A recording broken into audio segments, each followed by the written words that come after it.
He said it without thinking, the way honest things tend to come out. Standing on her porch steps in the late afternoon, watching her wrap a bandage around old Pete Dawson's wrist, with the same calm efficiency she brought to everything. Whoever ends up with you, Maeve, is going to be a fortunate man. He hadn't meant for it to land anywhere. He'd expected her to wave it off, the way she waved off most things people said about her. Instead, she went still. Her hands stayed on the bandage, and after a moment, very quietly, without looking up, she said, "I've been hoping that man would be you." The creek kept running. The cottonwoods kept their sound. And Callum Reed stood on the porch steps of the Dawson homestead in Harrow County, Montana, understanding that something had just shifted between them that would not shift back. Maeve Sutherland was 27 years old, which in Harrow County in 1887 meant she had already outlasted most people's expectations for a woman who had not yet married. She wasn't a spinster. That word belonged to someone who had given up, and Maeve had not given up on anything in her life. She had simply been busy. Her father, Robert Sutherland, had died of a chest sickness in the winter of her 23rd year, leaving her the house, 12 acres of rocky pasture land, 2 horses, and a debt to the hardware merchant that took her 14 months to clear. Her mother had passed when Maeve was 11. She had no siblings. What she had was a clear head, capable hands, and the particular stubbornness of someone who has learned that waiting for help is usually slower than doing the thing yourself. The town of Harrow sat in a valley between 2 long ridge lines, the kind of place that got cold early and stayed cold late and made up for it with summers so green they almost hurt to look at. There were perhaps 200 people in the county if you counted the outlying farms and the 3 families who lived up near the timberline and came down only when they had to. Maeve knew most of them. She had set 3 broken bones, delivered 2 babies in emergencies, sewn up more cuts than she could count, and kept a quiet running account of who needed checking on and when. She did this because it needed doing. She did not talk about it. Callum Reed had come to Harrow County 4 years earlier, buying the old Tanner property on the north side of the valley. He was 31, lean and deliberate in his movements, with the kind of face that did not give much away unless you knew what to look for. He had grown up in Wyoming, worked cattle in 3 states, and arrived in Harrow with enough money to start modestly and enough sense to do it quietly. He built things well. He paid his debts. He showed up when people needed a hand and left before anyone could make a fuss about thanking him. Maeve had met him at the general store 3 weeks after he arrived. He had held the door for her, which she had acknowledged with a nod, and then they had both reached for the same bolt of canvas at the same moment, and both pulled their hands back at the same moment, and he had said, "After you," and she had said, "I only need 1.5 yards," and he had said, "Then take what you need, and I'll wait," and she had.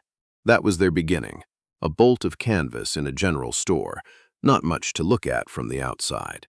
The Dawson property sat at the edge of Maeve's land, separated by a stretch of scrub pine and a shallow creek that flooded in April and ran low in August and was dependable every other month.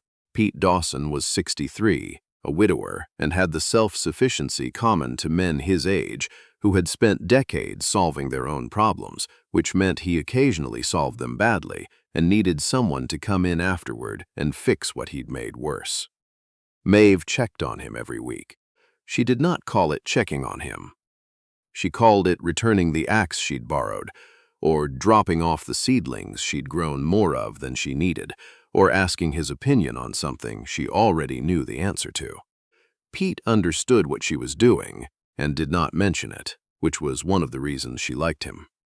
Callum had started coming by Pete's place in the spring of that year. He'd helped Pete reinforce the stock pen after a winter collapse, and somewhere in that work they had arrived at the particular easy companionship of men who share a similar approach to problems, methodical, unhurried, no more words than necessary. The first time Maeve arrived to find Callum already there, she had nodded at him and gone to look at the fence he was replacing and said, "That post is still soft, 2 inches left of the one you've got." and he looked where she indicated and said, "You're right," and pulled the post and reset it. No defensiveness, no explanation, just the adjustment. She had thought on the walk home, that's a man who can take correction without making it about himself. She filed it away and did not examine it further. Summer arrived the way it always did in Harrow County, fast and generous, as if making up for what the winter had taken.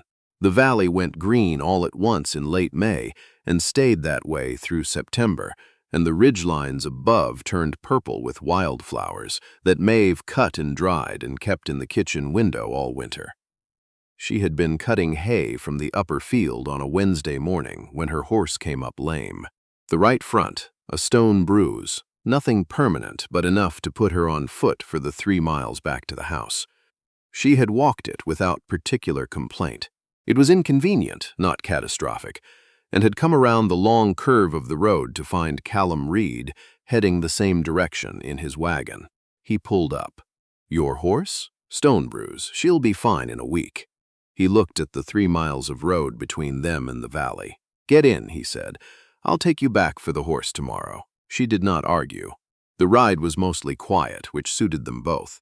At some point, she mentioned that the Henderson boy had been out checking irrigation ditches and had found what looked like a break in the upper run, and Callum said he'd go look at it in the morning. And she said she'd already planned to check it herself, and they arrived at a kind of silent mutual decision to go together, which neither of them stated out loud. He brought her horseback the next day, as promised. And the morning after that, they walked the upper irrigation run together and found the break and fixed it in about 40 minutes, and then stood looking at the fixed thing for a moment the way you do when work is done.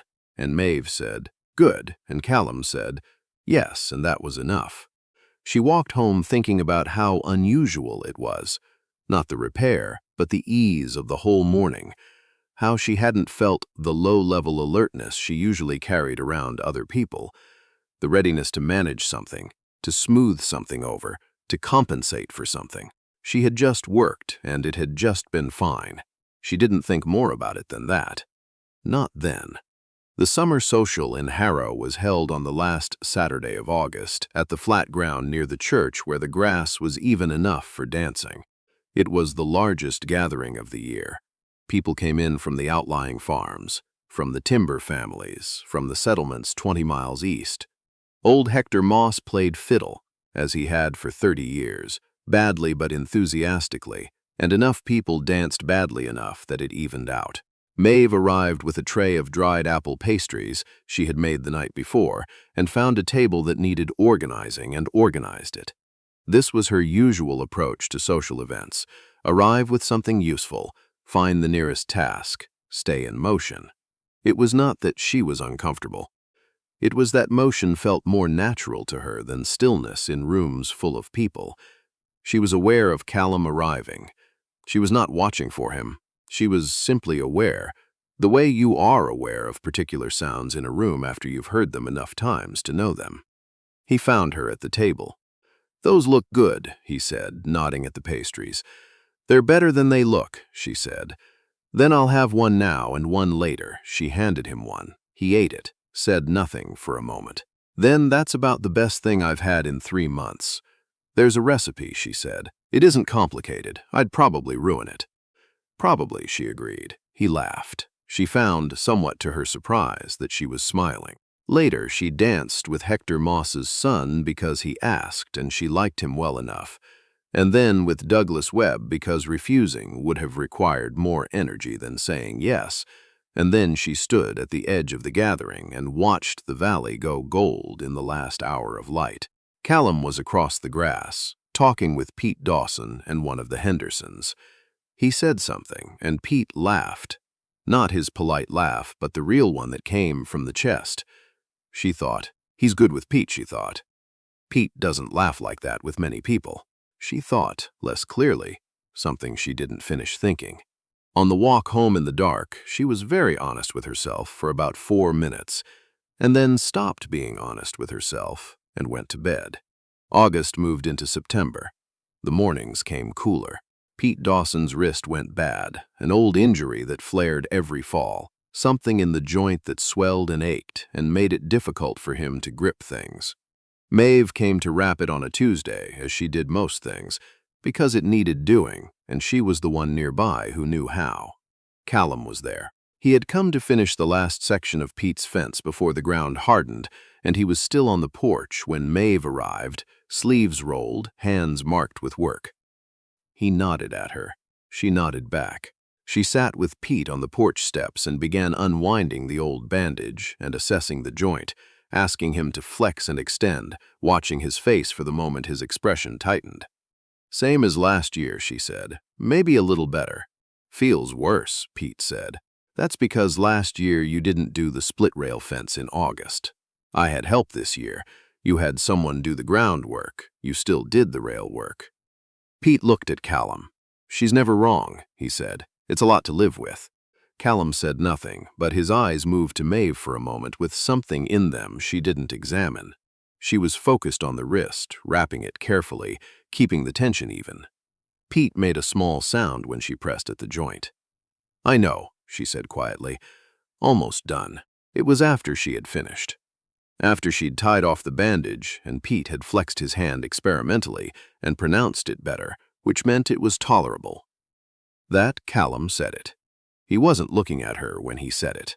He was looking at Pete's hand, at the clean wrap, at the easy way she had done the whole thing, the assessing, the care, the conversation underneath the care. And he said, "The way people say things before their judgment catches up, whoever ends up with you, Maeve, is going to be a fortunate man." He meant it plainly, as an observation. The same way he might say the irrigation fix would hold another 5 years, or that Pete's fence posts were set right this time. Maeve went still. Her hands stayed where they were. The color moved into her face slowly. Not a rush, just a quiet deepening. And she looked at the boards of the porch for a moment, then looked at him. Her expression was something he had not seen on her before. Not the capable, measured face she showed the world. Something underneath that.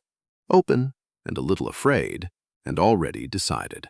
"I've been hoping that man would be you," she said, very quietly, and then looked away again, as though she had said exactly what she meant, and was giving him time to do what he liked with it. The wind moved through the scrub pine. A horse shifted in Pete's small corral. Pete himself had developed a sudden and convenient interest in something at the far end of his property. Callum Reed stood on the steps of Pete Dawson's porch in Harrow County, Montana, and understood that this woman had just said the truest thing either of them had said to each other, and that she'd said it without decoration, without strategy, without the faintest attempt to soften the risk of it. He thought of himself on the road in August, walking home after the social, being honest about 4 minutes and then stopping. He said her name, Maeve. She looked at him.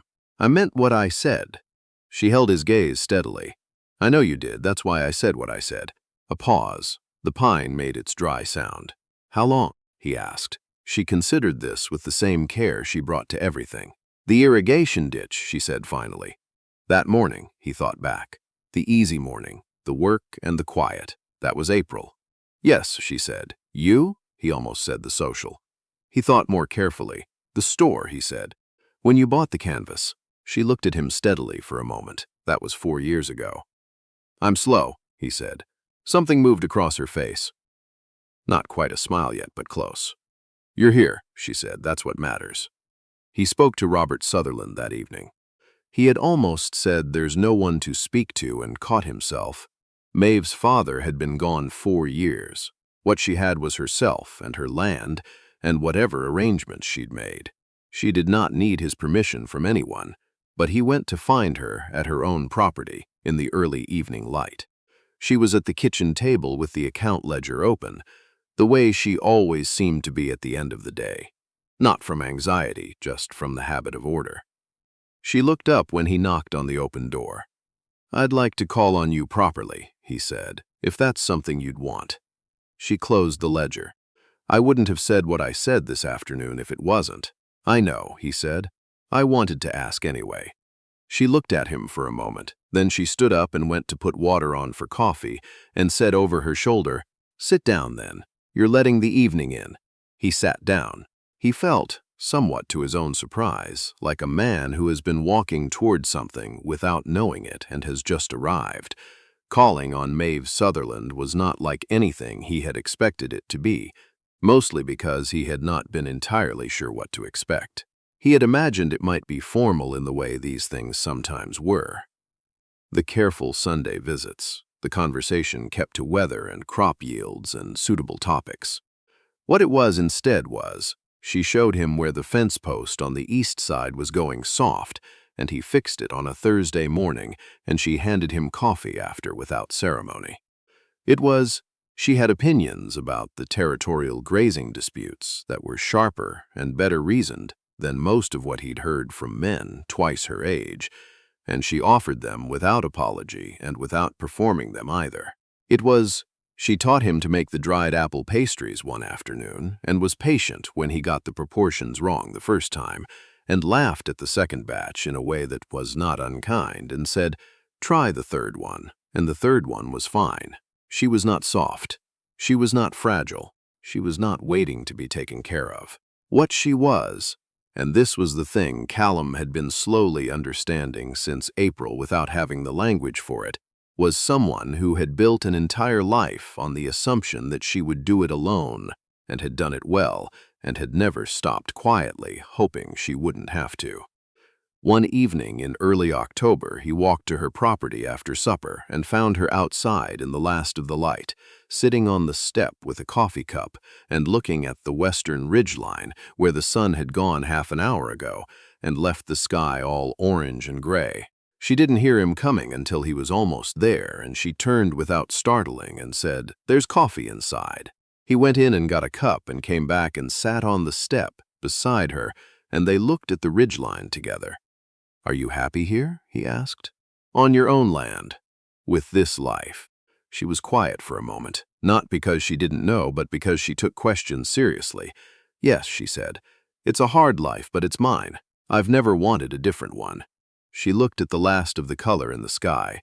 "I've wanted more people in it, but the life itself, yes." He nodded. "You?" she said. "I think," he said. "I've been happier this fall than I knew I could be." She turned and looked at him directly, the clear, steady way she had. Then she looked back at the ridgeline.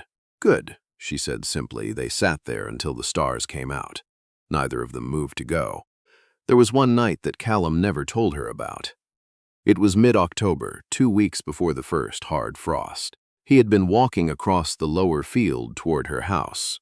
Not for any particular reason, just because he had finished his evening work and found himself pointing in that direction, which had become a habit. He was halfway across when he stopped. Not because anything was wrong, because something was right. The lights in her windows were warm and particular from that distance, and he could see her shadow move past the kitchen window, and he understood with a force that surprised him exactly what he was walking toward. Not just for that evening, but for all the evenings beyond it. The wanting of it. He had spent a long time not wanting things directly. He had learned it the hard way, the way most men his age had learned it. Things you wanted directly could be lost directly, and loss of that kind cost more than he'd always known how to carry.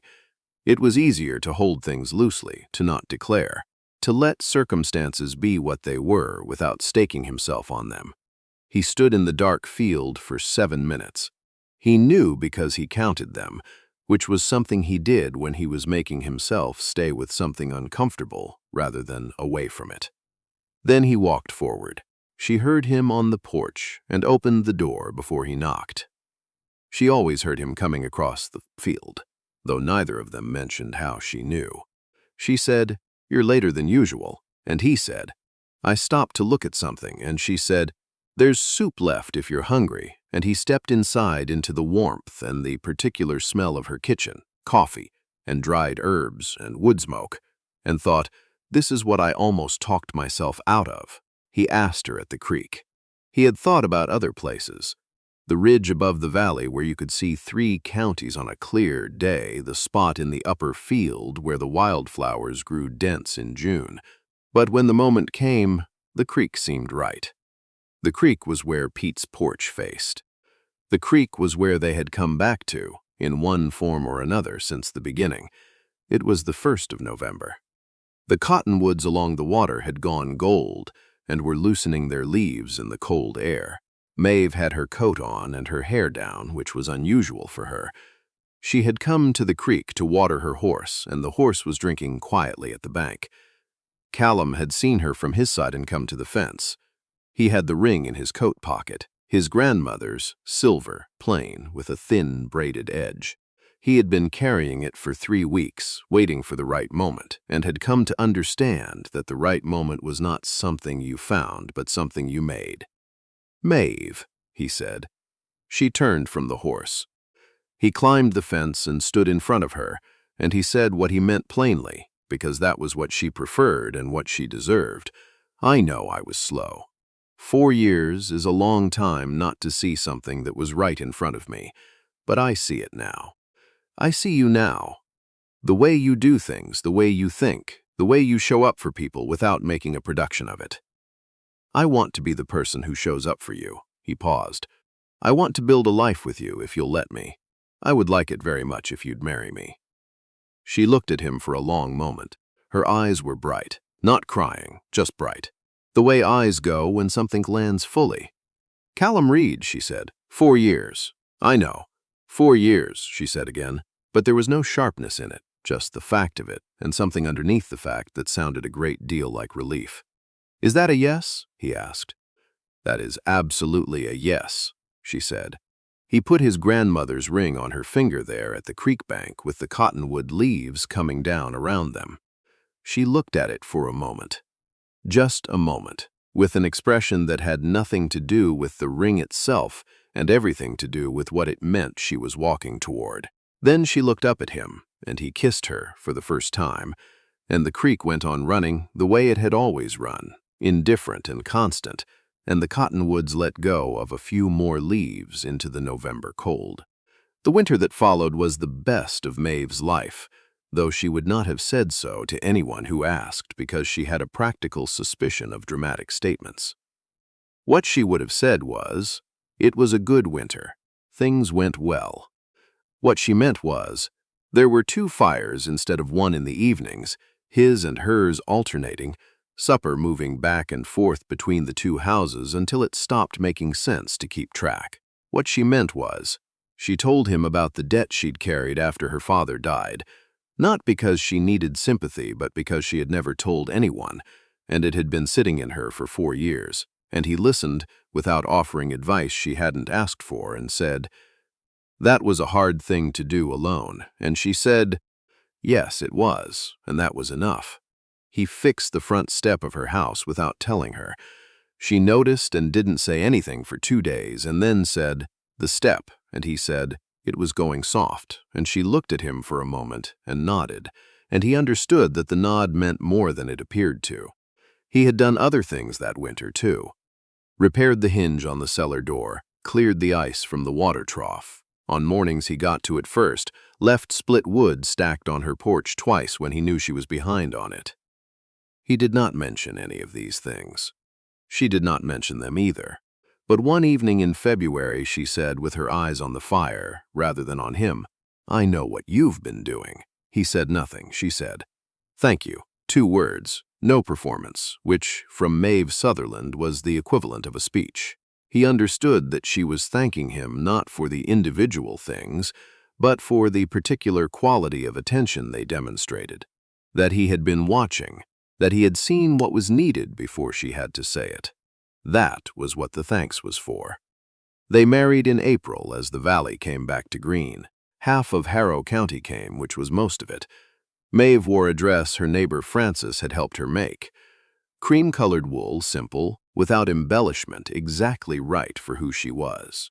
She walked to him with her chin level and her eyes clear, the way she approached everything, and Callum thought, "I cannot believe I needed 4 years for this." Reverend Hollis kept the ceremony short, because everyone agreed he was better that way.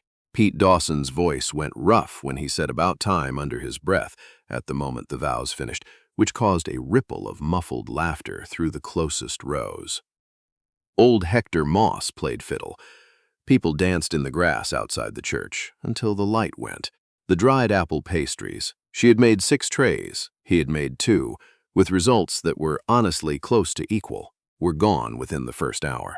That evening in the house, with the April dark outside and the fire going, Maeve sat across from him at the kitchen table with her coffee and looked at him with an expression that was new, not the measuring, considering look of the woman who was still deciding, but something settled, something that had found its ground and intended to stay there. "We're going to be all right here," she said. "The 2 of us." "More than all right," he said. "Yes." A small pause. "I think so, too." She turned the coffee cup in her hands. "I was beginning to wonder, you know. Not about you, just in general. Whether it would happen, whether I needed it to." She looked at the fire. "I had a good life without it. I want to be clear that I knew that." "I know you knew that," he said. "I just," she said carefully, "wanted more than a good life. I wanted a shared one." She looked at him, "And I'm glad it's this one." He said nothing for a moment. Then he said, "So am I." The years that followed were built on work and on the particular closeness of 2 people who have chosen each other honestly and keep making that choice on ordinary days when it isn't romantic, and there's nothing at stake except the dailiness of a life together. The ranch grew. Maeve kept the accounts, she was better with numbers, and they both knew it, and organized the household and kept her informal rounds of the county, which she no longer pretended were errands. People began to come to her directly. She had delivered 4 babies by the time their first child was born, which was some preparation. Though she told Callum afterward that preparation and experience were not the same thing. Their first was a girl. They named her Ruth, for nobody in particular, just because it was solid and honest and suited the child, who arrived with red hair and a firm opinion about everything, and remained that way. 2 years later, a boy, James, who had his mother's eyes and his father's patience and grew up to be the kind of person both his parents recognized and were proud of without quite knowing how to say so. On a Tuesday evening in the autumn of their 5th year, Maeve was at Pete Dawson's porch. He was slower now, his joints worse, but still himself in all the ways that mattered, and she was checking his wrist when she looked up and saw Callum coming down the road with Ruth on his shoulders and James toddling beside him with the extreme seriousness of a 2-year-old on uneven ground. She stood up. She raised a hand. He raised one back. Later, when Pete had gone inside and the children were sitting in the grass, being serious about some private game, Callum sat beside her on the porch step and she leaned against him, and he put his arm around her shoulders without thinking about it because it was the natural thing. "Do you remember what you said?" she said, "that afternoon, 4 years ago here?" "Yes. Whoever ends up with you will be fortunate." She paused. "You were right, you know." He looked at her. "I meant it about you. I know." She watched the children. "I think we're both fortunate." "We are," he agreed. The cottonwoods along the creek had gone gold again. October, reliable as the mountains. The valley lay green and fading in the last afternoon light, and Pete Dawson's old horse stood at the fence being examined very carefully by a 2-year-old who had strong feelings about horses. Maeve rested her head against Callum's shoulder and watched her children and her county and her life. She had built most of this herself before he came. She was not confused about that. What he had added was not rescue, it was witness, someone to come home to, someone who had been paying attention all along and had finally said so. She had said so first, of course, but she had always known she would have to. That's not a flaw unique to men like Callum Reed. That's something most of us recognize. The distance between knowing something and being willing to say it out loud, to claim it, to risk being wrong about whether it goes both ways. Maeve knew. She carried it quietly for 2 years without bitterness, without pushing, without performing hope for anyone. And when the moment came, she said the true thing plainly into the open air. That took more courage than anything Callum did at that fence. They both chose honesty in the same moment, and from that Tuesday afternoon in September, on Pete Dawson's porch in Harrow County, Montana, everything else followed. The best things are rarely hidden from us. They're usually close by, right next door, wrapping a bandage, fixing a fence, making coffee. They're the things we see every week without quite looking at them directly. Don't take 4 years. Look up a little sooner than that. Thank you for spending this time here. Wherever you are tonight, I'm grateful you were with us. Until next time, keep your eyes open for the things that have been there all along.